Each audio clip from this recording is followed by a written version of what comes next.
And welcome to the 12 Report. I am Judith TB, standing in for Blessings Musugu. First, the headlines.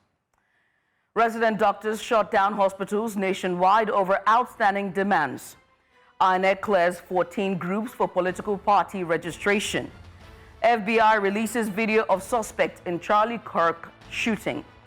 As usual, we have our reporters stationed in different parts of the country and outside of Nigeria.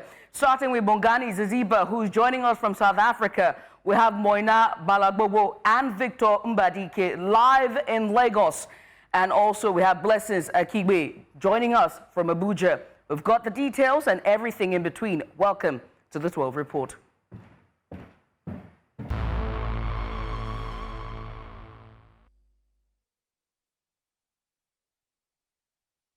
And the 12 Report begins with health matters, where the National Association of Resident Doctors has directed its members to shut down public hospitals nationwide starting Friday. Now, this follows the expiration of a 24-hour ultimatum given to the federal government to meet the doctors' outstanding demands. The ultimatum came after a previous 10-day deadline ended on September 10th without progress. Resident doctors, a key part of teaching and specialist hospitals, are demanding payment of the 2025 Medical Residency Training Fund and also arrears from salary scale reviews, as well as allowance backlogs and reinstatement of West African postgraduate membership certificate recognition. Now, despite government promises, the doctors insist on immediate action, warning the strike will continue until their demands are met. Still on health, at this time to Adamawa State, where the quiet rural community of Malabo is facing a disturbing and mysterious outbreak of a disease that has left several dead, diagnosed as a flesh-eating disease, which is leaving those affected with pain, disfigurement, and the fear of losing one's life. News Central's correspondent Aisha Salihu in this report brings to bear the new realities and challenges faced by affected families and efforts of local health authorities to contain the spread and end the suspected Buruli disease outbreak. Now, I must warn, viewers' discretion is advised, as some of the images might be found disturbing. Take a look. Malabo community lies between Nigeria's northeastern state of Adamawa and Cameroon, about 17 kilometers to 20 kilometers away from the state capital, Yola. The community is now gripped by a rare and dangerous outbreak of a strange and mysterious disease. Locals have called it many names, but what they are battling with is a flesh-eating disease whose cause remains unknown.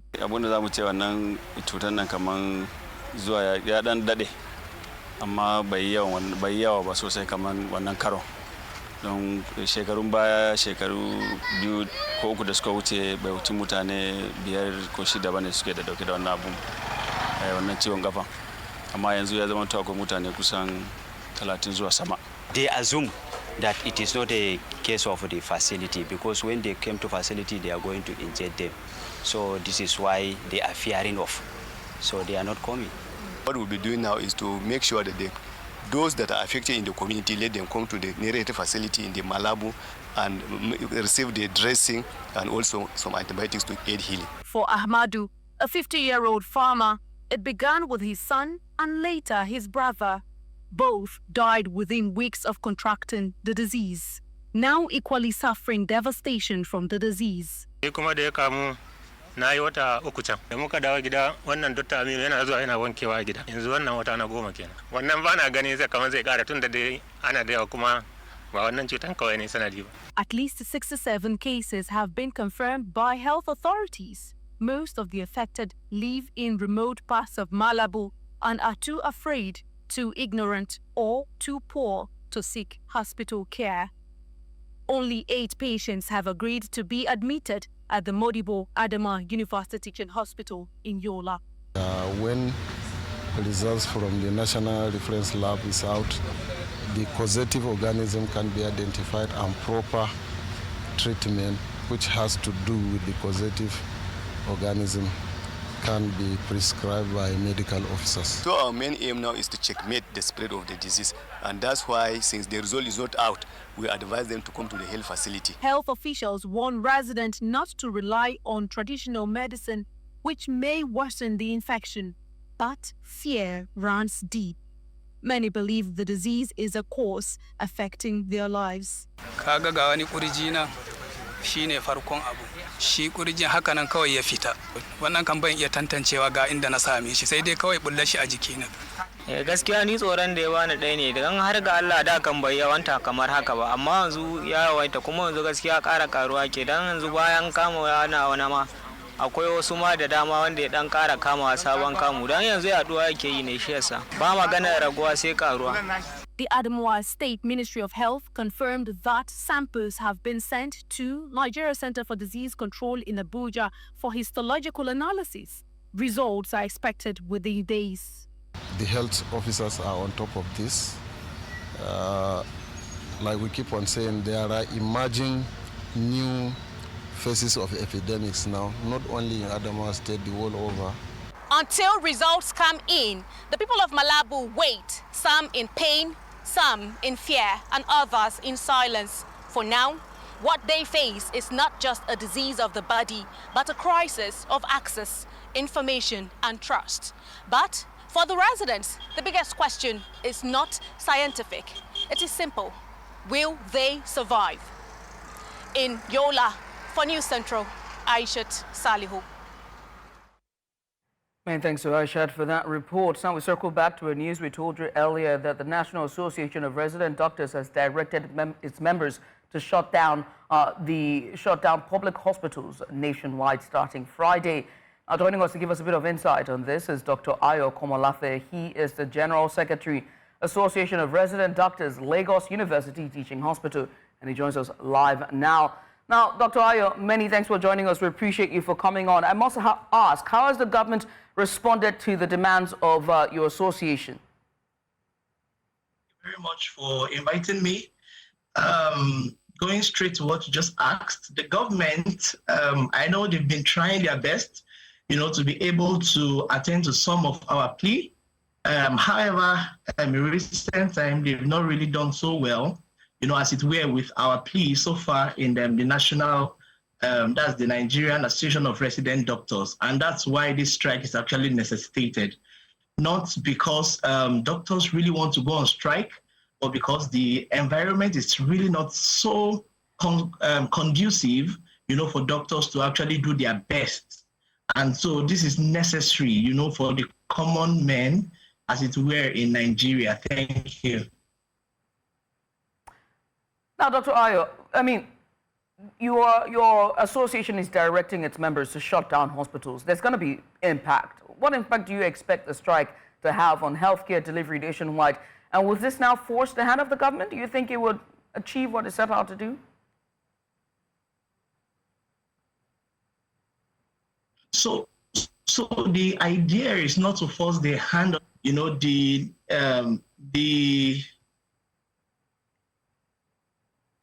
to reinstate the fact that doctors and medical personnel need to also be given frontline attention, as it were, with their economic, with their economic basis in the country. Because if doctors are not given so much, if their welfare is not given so much forefront, there is a lot of issues, and they won't be able to do so well. I don't expect a doctor to go hungry, for days without even having to fend for himself for the exams that will help his capacity to do better. Just because he's working for a country and he's not really doing so well with himself. The idea would be that if we are not really forcing the hand of the government, is that they should see the need, why doctors need to do better for the common man in Nigeria. All right. Well, Doctor, unfortunately, we cannot continue this discussion, but we thank you so much for joining us. Dr. Ayo Komolafe, the General Secretary, who joins us live from the University of Lagos Teaching Hospital. The switch gears now from the health sector, and this time to other news here. The Minister of Women's Affairs, Iman Sulaiman Ibrahim, has met with representatives of staff unions in the ministry to resolve the impasse with aggrieved workers, which led to their protests at the ministry's headquarters in Abuja. Now, Suleiman Ibrahim says that she is not opposed to improving the welfare of staff, but attributed the incident to a misunderstanding with the aggrieved workers and a failure of the staff to understand the proper procedure to convene a general meeting. She assured that concerns raised will be addressed and attended to in line with the objectives of the federal government's bid to improve the well-being of citizens as promised in President Bola Tinubu's Renewed Hope agenda. My former team that I've worked with will attest to the fact that I am the #1 welfareist. So I don't think that as an accounting officer, I have failed in welfare. And I will not accept when the ministry is holding me for welfare because it's not my responsibility. I have my own work mapped out for me. I'm not going to do the permanent secretary's work. But what I can do is I can support her and ensure that she does everything in her own interest because she's also responsible for my own welfare, isn't it? Yes. So I think it's very important that we understand our role as individuals first. Because trust me, we have washed our dirty linen in the public. You know, we can't afford to make ourselves a laughing stock. Already we're being seen as a weak ministry. For whatever happened yesterday, I was sent here when the information got to us in the office of the head of civil service of the Federation. And the head of service mandated us to come here and see what happened to ensure that things do not get out of place or order. And we came, and to the glory of God, we didn't meet any violence. I want to assure you that what happened yesterday will never happen again. It was not intentional. Our intention was just to have an interactive session with you. Joining us now for more update on this is Blessings Akibe. She joins us live from Abuja. Blessings, can you bring us an update on what's happening at the ministry? Good afternoon, Judith. Right now, I'm at the National Center for Women Development, where the Minister of Women's Affairs, Imam Suleiman Ibrahim, just scheduled an open dialogue meeting between the aggrieved staff and every other representatives to talk more about the predicament that actually led to the protest a few days ago. Right now, the minister just came in, so we don't have much details of what is being discussed in the meeting right now. And what's the outcome of the meeting? I mean, well, that means we'll pretty much have to wait until the end of the meeting to understand what the outcome will be between the minister and the union. Isn't that right?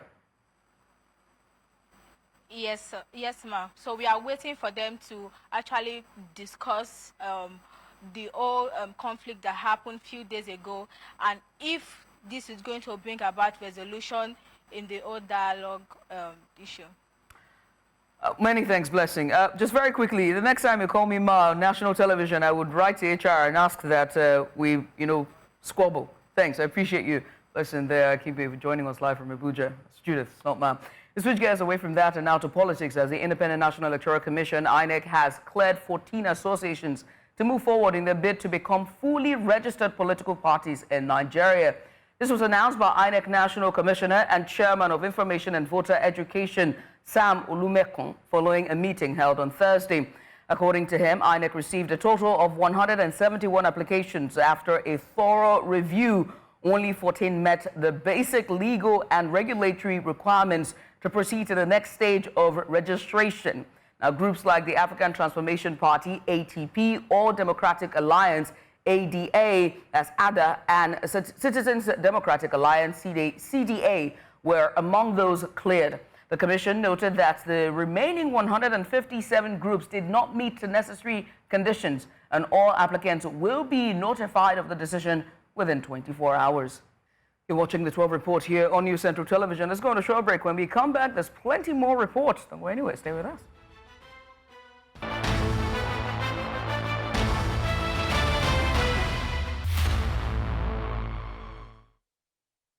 You're welcome back. Now, the Minister of Foreign Affairs, and that's Yusuf Togor, has met with officials from the Ministry of Foreign Affairs of St. Kitts and Nevis to strengthen bilateral relations, particularly through academic collaboration, cultural exchange, and student visa programs.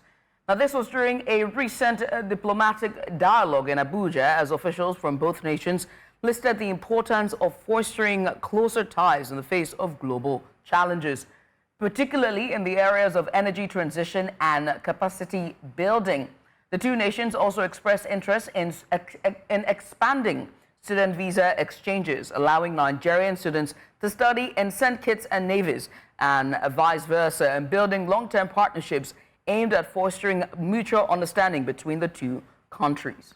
And now to Lagos State, where riverine community called Sabon Koji in Amuodofi local government area is grappling with the tough realities of daily survival. Children risk their lives crossing dangerous waters just to get to school, while families are forced to buy drinking water that are ferried in by boats. But there's a glimmer of hope. A new intervention by a non-governmental organization is beginning to change the story. Now, for more on this, we have Victor Mbadike, who joins us live now from the community. Victor, it sounds ironic that, to be surrounded by water, there isn't any clean water. But how is their life changing for the better? How are they, taking it one day at a time?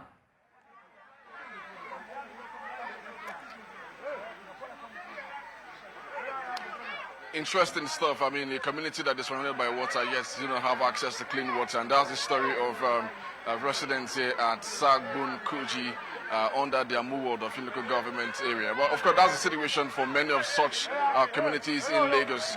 But for these people, they say that sometimes for them to get clean water, they have to travel as far as Ijegun. That's going by a wooden boat, which is not even safe for them.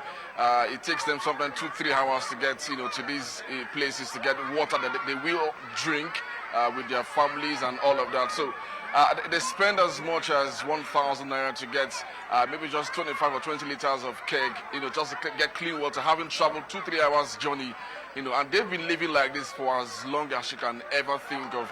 I do understand that the value of this village has been here since 1979, and that has been the situation.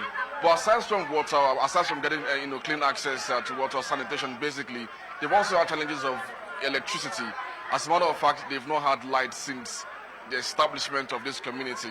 So, power is a luxury here. So, for those who have the luxury of even having phones, they will also have to travel as far as Apapa, for instance, or Lubon to get their phones charged. And if they have such plenty of money in their pockets, power on their generating sets, or they have to pay, part of it with some little amount of money to get their phones charged. So this is how they've been living. In fact, they seem to have gotten used to this kind of life for so many years. I mean, how would you say a community under local government, for more than 40, 45 years have not had, and they don't even know what it means to have power. They only depend on generating sets to get their phones charged or to, for whatever they want to use their, the light for. And behind me is a project by, an NGO to see how they can bring support to this community. This is, of course, a solar-powered borehole for them.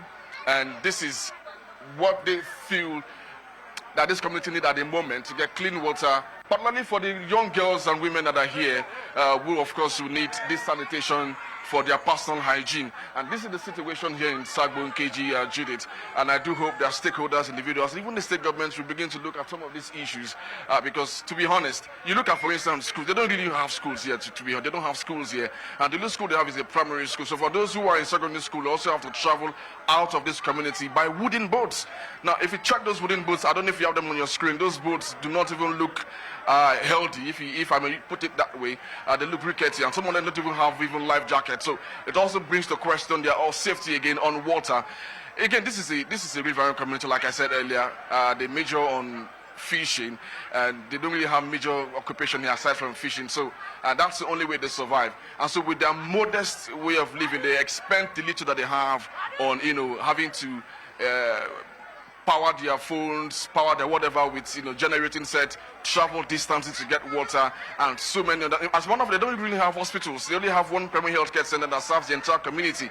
So if you look around and check some of these children, they don't look like kids who are really healthy. Check some of the children around, they don't look like kids who are really healthy. But that's the situation.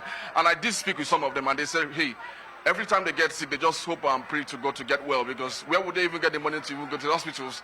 Because even the one they have, sometimes it's congested, and they don't really have that luxury to afford bigger hospitals in town where they have to really spend money. But that's the biggest situation here: no lights, no water, no hospitals, no schools, and that's a really, really serious headache. We do hope that the NGO, of course, will, of course, aside from what they are doing, get their other colleagues as well to help this community, see what other cities are also enjoying, Judith.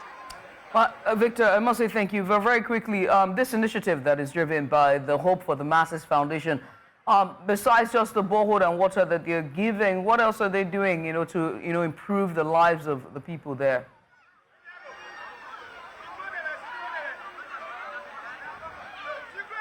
Well, I do wish I have the executive director, that's Toby Sadepokola, who unfortunately is not here right now.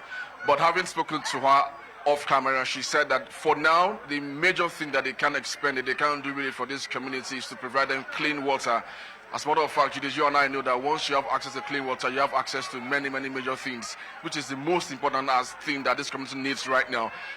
Once they are able to achieve that, maybe in the nearest future, they could begin to see how they can, sort out other issues and how they can also help them in other areas. But for now, this is what they can afford, this is what they can do.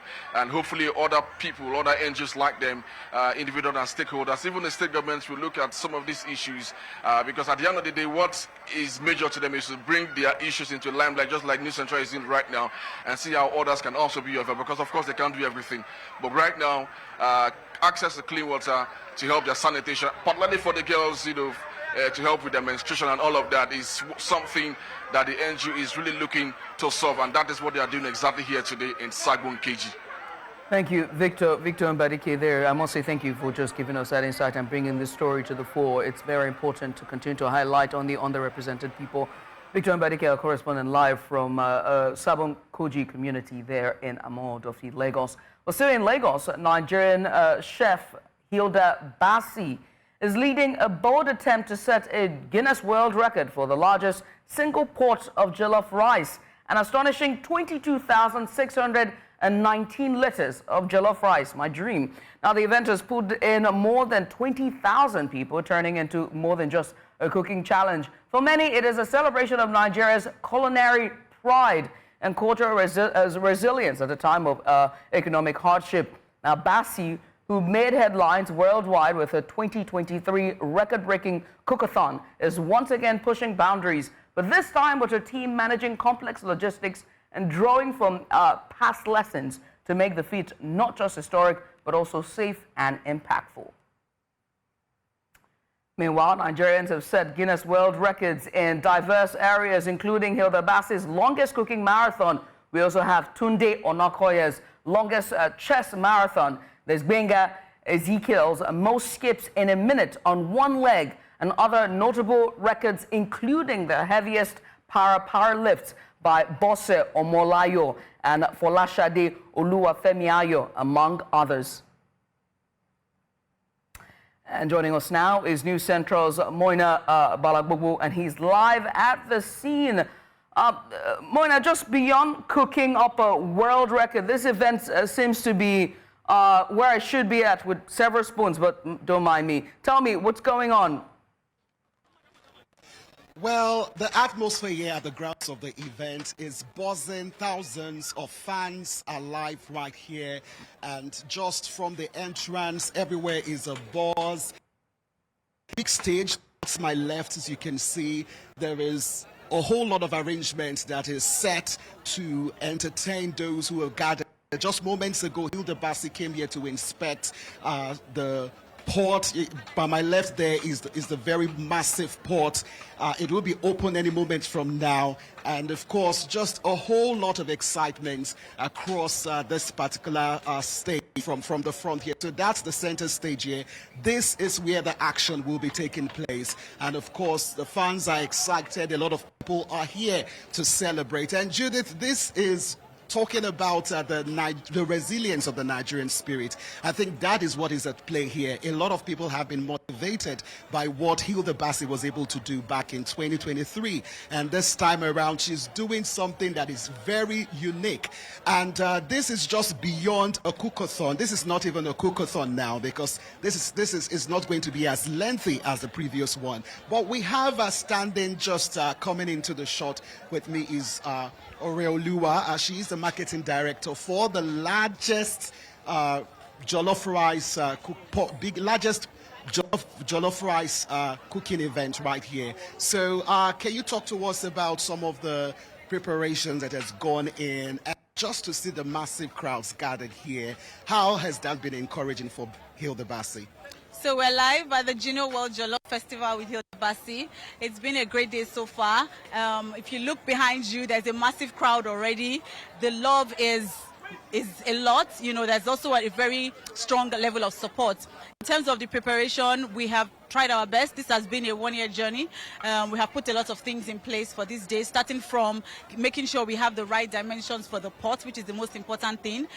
Working on the ingredients for the Asun jollof rice, which is what we are cooking. We launched earlier in this year the Gino Asun seasoning cubes and Gino Asun tomato paste, which is what we'll be using today. So everything has been, will I say, progressive. It has been a walk. We were going step by step because we were preparing for a big day. Another big part to our preparation is dealing with the Guinness World Record team, making sure that we meet all the standards and requirements for us to be able to do this today. So let's talk about security. The other last time, you did not expect a massive crowd, but of course, a lot has been put. It's like just watching us coming in and seeing how everything has been so organized so far. So how did that play into the preparation in terms of security, ensuring that thousands of Nigerians who are here in Lagos, especially at this particular grounds, you know, are secured and are safe? Well, as you know, we're going to do it in Muriokwala, but it can only take about 3,000. If you stretch it, 3,500. And then you had to change. Yes, exactly. And so this is why we moved here. Why? Because number one, safety is the most important thing to us. The good thing with Eco Hotel is that they have very high standards in terms of the security that is in place, starting from the traffic outside to the number of armed men and unarmed men as well that must be present here, the bouncers, all of that. So I think that we have security tight. I think that even GB Foods, we also have our security officer very highly involved in this as well. So how long is this going to take? You mean the event, the day? Well, it's going to be the whole day. Just clear your whole day, because we're going to be here. After the food is ready, we're going to eat, we're going to party. It's going to be fun all the way. All right. Thank you so much for joining us. Thank you very much. All right, Judith, so as you can see, the excitement is just palpable. You can feel it in the air. Earlier, when Hilda Baci came in, there was just a whole lot of excitement, a whole lot of chants, trying to encourage her, because when you look at the economy of things in terms of all that it costs to put this together, almost 270 bags of rice. I mean, that is going to fill this massive pot here. I can tell you that a lot of persons who are standing here right in the sun.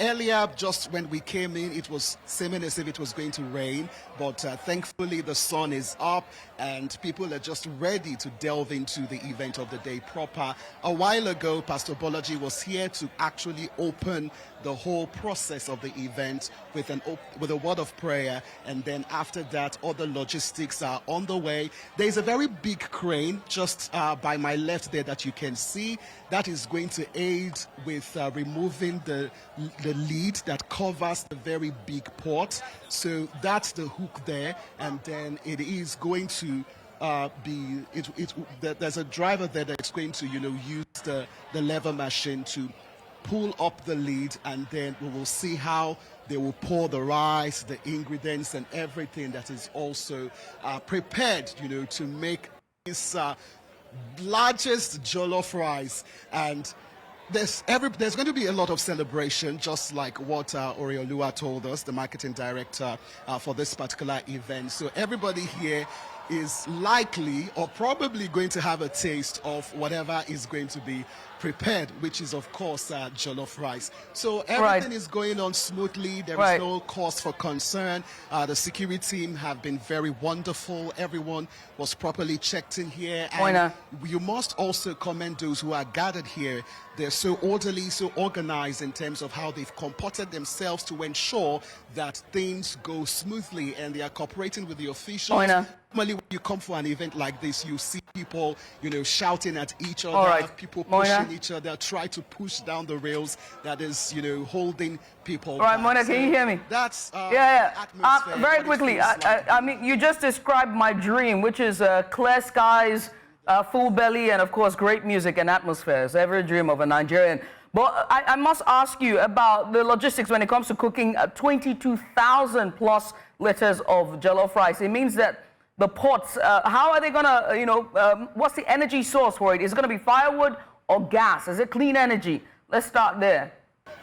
Now, Moina, I was asking about, the logistics of how a 22,000 plus liters of jollof rice is going to be cooked. Can you hear me? I can hear you. Can you hear me?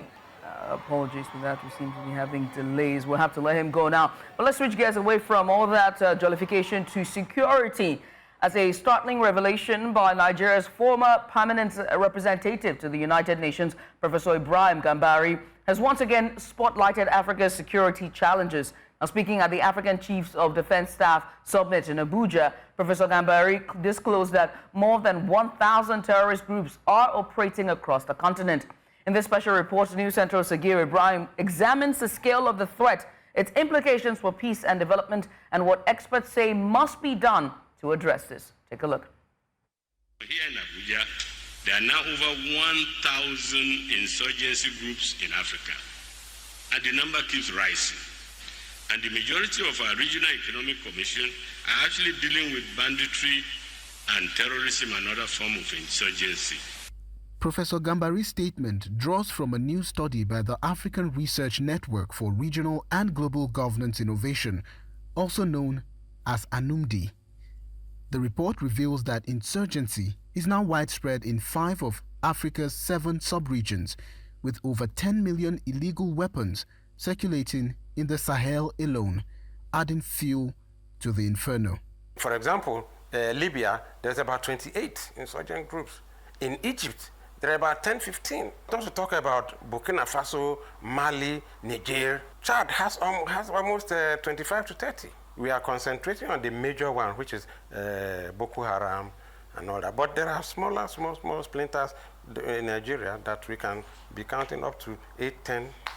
The findings cast doubt on Africa's goal of silencing the guns by 2030 and raise questions about what fuels insecurity across the continent. And the simple fact is that governments in the region are failing. My worry is that if nothing seriously is done seriously, then we could see a replication of what happened in Syria, where non-state actors emerged and seized governance, or in Afghanistan. There seems to be what we call the second scramble for Africa. It's a bigger agenda using terrorism as a form to make the continent ungovernable and easy to take over. Of course, you cannot rule out foreign influence, but the foreign influence is only to actually promote their own interests. What's their interest? Their interest is to mining, natural resources. With weak governance, climate change and small arms proliferation being some of the major drivers, experts warn that solutions could be stalled by vested interests and corruption. Some of the foreign policies or some of the masters of these countries in Africa do not agree. So definitely they are going to work against it. Our resources are being exploited significantly, and as long as it is not in their interest for this type of unity, it needs to be very difficult to achieve that. We need to speak to our political leaders so that they provide good governance, which will now allow the military and the other security forces to create the right environment that we want. Small arms and light weapons, remove them. remove them, because the incentive for insurgency is free flow of arms and ammunition. And we must strengthen our influence on all these various ungoverned spaces. The warning by Professor Gambari definitely draws reasonable fears, but it also reaffirms the urgency for Africa to act. Now, experts agree that without stronger cooperation, inclusive governance and investment in young people, the continent's goal of silencing the guns by 2030 will remain elusive. In Abuja for News Central, Sagir Ibrahim. We'll circle back to Sabon Koji community in Amaodofi area of Lagos State, where we have Victor Mbadike on standby as he's about to speak to the NGO Hope for the Masses Foundation, the initiative who is driving change in that community. Victor joins us live now. Victor. Thank you. That was a speech from the Executive Director of Hope Yeah. for the Masses, and we truly appreciate you. Fabulous. Of course, I did tell it, and there is a glimmer of hope for Sabon Koji that houses no less than 1,000 or two, even more thousands of persons in this community that has been battling with issues like water, lights, electricity, housing, education, all of that. But we do, of course, we do have the executive director here now with me, Tomisi Adebukola. She and her organization is trying to see what they can do to, bring that hope to this community, to see how they can, help their situation and their course. It's good to have you, Adebukola, join me on this. Could you please quickly tell us exactly what's your team and why you choose to do this at this point in time for this community? All right, thank you very much for bringing me on. My name is Tomisi Adebukola. We decided as Hope for the Masses Foundation, my foundation, to go into communities around Nigeria generally to see exactly what is, what their troubles are. We do grassroots advocacy, and one of the things that we came across is this lack of infrastructure. Water, they say, is life, and is an SDG. Every single Nigerian, every single human being living must have clean water. We discovered that Sabon Koji community did not have water, clean water or any water at all. So we decided as a people that we're going to support them by giving them water and providing water support for them. So we came across this project somewhere in Abeokuta, and we decided to replicate it here. It's a solar-powered borehole project that would at least produce more than 10,000 liters of water every hour for the people of Sabon Koji community. That is, that would no longer put a strain on their very modest income, and that is what these guys are actually doing here today, Judith. Victor, thank you. Appreciate you for that report. Victor Mbadike there, correspondent live from Riverine Community, Sabon Koji in Amaodofi. The switch gears still in Lagos, but this time let's circle back to the Moina Balakbobo, who is live. Unfortunately, we can't bring you that report. Let's continue, shall we? This time to more news, as the federal government says it has not received any official communication regarding reports that Nigerians deported from the United States are being redirected to Ghana. Now, this follows a statement by Ghanaian President John Mahama, who confirmed that his country had accepted a first group of 14 deportees made up of Nigerians, Gambians, and others under a third country agreement with the U.S. Mahama said West Africans don't need visas to enter Ghana, which makes such transfers easier to manage. However, Nigeria's Ministry of Foreign Affairs has responded, saying it had not been formally notified of any Nigerians being deported to Ghana. Let's head to Lagos, shall we? As we understand that Nigerian chef Hilda Baci is leading a bold attempt to set a Guinness World Record, this time cooking over 200,000 plus liters of jollof rice. We have Moina Balakbobo, our correspondent, live at the site of the record-breaking event, and he joins us live now. Moina, can you hear me?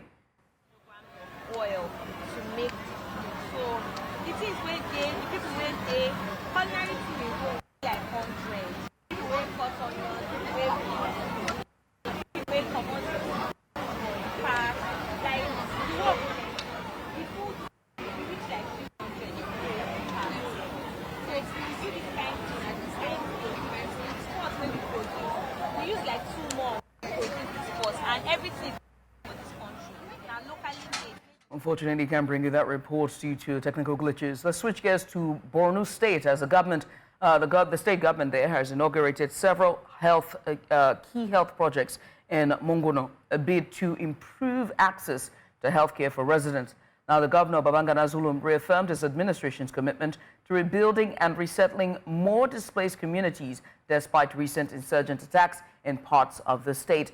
Now, while speaking at the local government area, once at the heart of the Boko Haram insurgency, Governor Zulum inaugurated 3 newly built health institutions, a multi-billion naira college of nursing, a dental hospital, and an eye clinic or eye hospital to cater to the needs of the people. Now, News Central's Umar Kirara has the report on this story. Take a look. Traversing through northern Borno, one of the worst hit areas by terrorists in the last decade. The area encompasses 10 local government areas that were hitherto inaccessible due to the retrogressive activities of terrorist elements. Notwithstanding what has been happening, what has happened in recent times, Monguno, about 4 years ago, 5 years ago, you can't even come here. The security situation in Borno State has improved by over 90%. With the echoes of the conflict gradually fading away and families picking up the pieces of their lives, the Borno State government is changing gears through the placement of multi-billion naira investments. Alhamdulillah, before this project, our people of northern Borno are suffering. Every day when people they're sick, they will go to Maiduguri. The newly established College of Nursing, Eye and Dental Hospitals Manguno, equipped with the state-of-the-art facilities, has since begun operations immediately after the inauguration by the state government. So Monguno local government hitherto has a population of not more than 20,000 or 30,000. Right now, because of our ongoing program of rehabilitation and resettlement, and because of displacement, Monguno right now has nothing less than 200,000 people.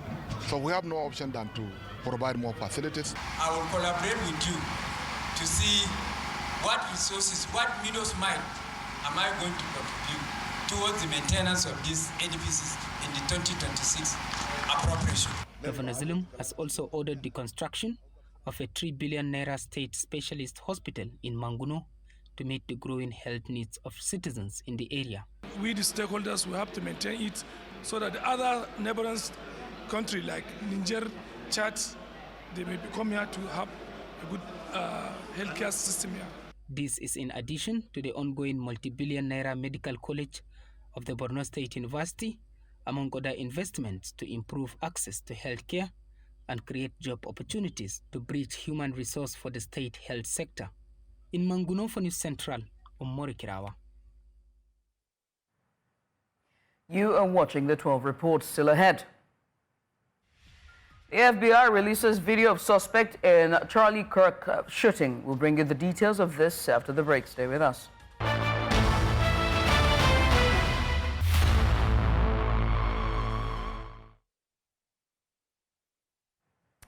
Hey, welcome back. Just outside Nigeria, the South African court has ruled that a law banning husbands from adopting their wives' surnames was unconstitutional. South Africa's Constitutional Court on Thursday ruled that husbands can take their wives' family name, overturning a law that banned them from doing so. Now, this comes after Henry von de Pormy was denied the right to take the surname of his wife, Jana Jordan, while Andres Nicholas Bornman could not hyphenate his surname to include Donnelly, the surname of his wife, Jess Donnelly Borman. Now, News Central's Bongani Ziziba is on standby with more on what this landmark judgment could mean for South African families. Bongani. A very good afternoon to you and our viewers at home. The Constitutional Court decision was met with mixed reactions and heated comments on social media. On the streets, some welcomed it as a progressive state for South Africa, while many, mainly male, have slammed it as against the country's culture and traditions. So now the Parliament will now have to amend the Birth and Deaths Registration Act along with regulations for the ruling to take place. The two couples successfully challenged the law in a lower court but asked the Constitutional Court to confirm its ruling. Let's take a listen to the views on the streets. by bringing this law, to me, it's like they undermining our culture as black people, especially Africans. You can go all over Africa. I don't think is there anyone in Africa who can allow this thing. It's a big disrespectful. They disrespect our ancestors, from ukfika la git. A man, it's a uyinhlobo. You cannot take inek uyise phezulu then inhloko uyibeke phansi. To me, it seems like men will be now nothing. And this thing, okay, say maybe I fall in love with the African woman, I must pay la bola. Yeah. So that means I won't pay anymore la bola. She must pay la bola for me. There's a lot of women today that really mess up men's lives. And now with this law, when it comes in, it's going to be worse. It's going to be terrible. This is an insult to our ancestors. I mean, this has been outgrown all through the years, all through the books of history. Many thanks to Bongani Zaziba there for that report. Now, there are new developments in the deadly shooting of Charlie Kirk, a prominent conservative commentator and close ally of President Donald Trump. The FBI and Utah law enforcement have released a video showing the suspected shooter fleeing across a rooftop, then dropping over the edge and vanishing into a wooded area. Authorities say the man was wearing a black T-shirt with an American flag and Converse sneakers, described as distinctive features in the ongoing manhunt. Though no one is in custody yet, officials say they have identified a person of interest and are now building a case strong enough to pursue the death penalty.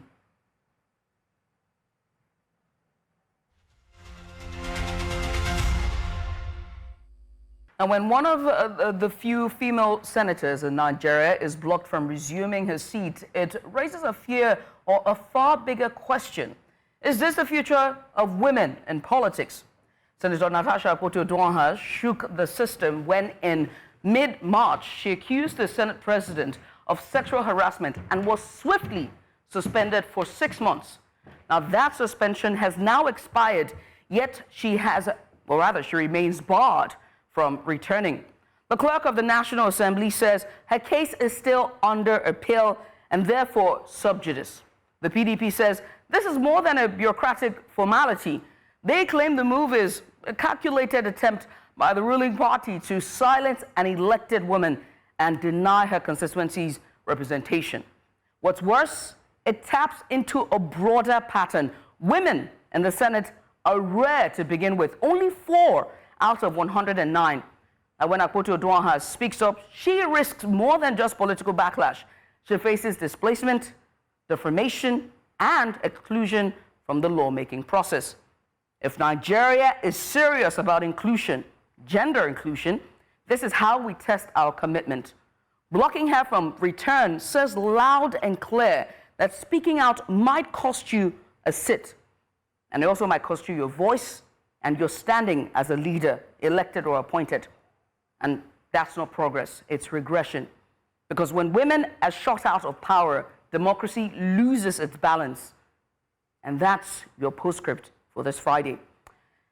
With that being said, let's switch gears now to sports, as we have our sports guys ready and geared up for you to go for In the Game. What's happening with the sports this morning? Yes, Judith, it's going to be a packed weekend because we have 15 who are ready to begin their campaign at the World Athletics Championship in Tokyo. In football, we have the Nigerian Women's Football League Championship. All road leads to Umuahia and Aburiba because we're about to see some teams get promoted. I'll tell you more on In the Game at 1 p.m. All right. That means we have to strap up and get ready for In the Game. Make sure to join Oyechi Obaru for more on that. That's pretty much all we can take right here on the 12 reports. Now, do remember they can send us your eyewitness report to the WhatsApp number now showing on the screen. And while you're at it, make sure to follow us on social media. We're at News Central TV on every social media platform. You can always watch News Central live on DSTV channel 422, Go TV channel 23, Star Times channel 274, Avo TV, and also live on YouTube. Many thanks for watching. I am Judith at TV.